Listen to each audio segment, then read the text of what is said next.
Wabunge Burkina Faso wameidhinisha vyama vya siasa kupigwa marufuku. Karibu Makumba International News kwa ajili ya habari za kimataifa, siasa, uchumi pamoja na teknolojia. Wabunge wa Burkina Faso waidhinisha kupigwa marufuku kwa vyama vya siasa, huku uongozi wa kijeshi ukijaribu kuimarisha mamlaka yake katika taifa hilo uliochukua madaraka baada ya mapinduzi. Wakati wa kikao cha bunge siku ya Jumatatu, wabunge 69 waliohudhuria kwa kauli moja walipiga kura kuunga mkono muswada uliowasilishwa na serikali. Muswada huo pia ulitupilia mbali sheria inayosimamia ufadhili wa vyama vya siasa na kampeni.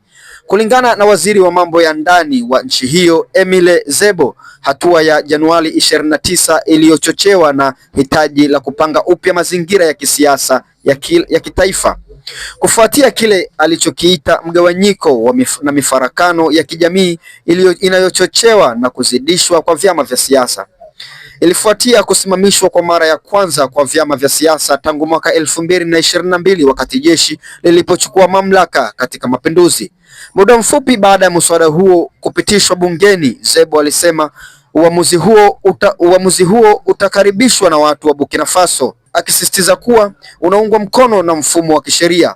Wachambuzi wanasema hii sasa inafungua njia kwa serikali ya kijeshi kufanya kazi bila upinzani. Hatua hii inashutumiwa na makundi kadhaa ya utetezi wa haki za binadamu. Wiki iliyopita, kamishna mkuu wa Umoja wa Mataifa wa haki za binadamu Volker Turk alieleza marufuku hiyo kama hatua isiyo sahihi na kuzitaka mamlaka kubadili uamuzi wao.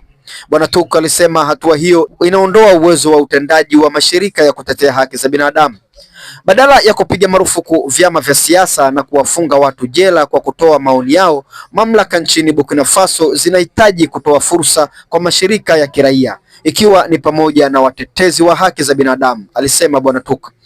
Wanajeshi katika nchi jirani za Mali pamoja na Niger walichukua hatua kama hiyo mwaka jana na kuibua wasiwasi kuhusu kurudi nyuma kwa demokrasia katika Afrika ya Magharibi. Serikali za kijeshi za nchi tatu za AES zimeshutumiwa kwa kukandamiza mashirika ya kiraia, wapinzani wa kisiasa na waandishi wa habari. Endelea kubaki Makumba International News kwa ajili ya habari za kimataifa, siasa, uchumi pamoja na teknolojia.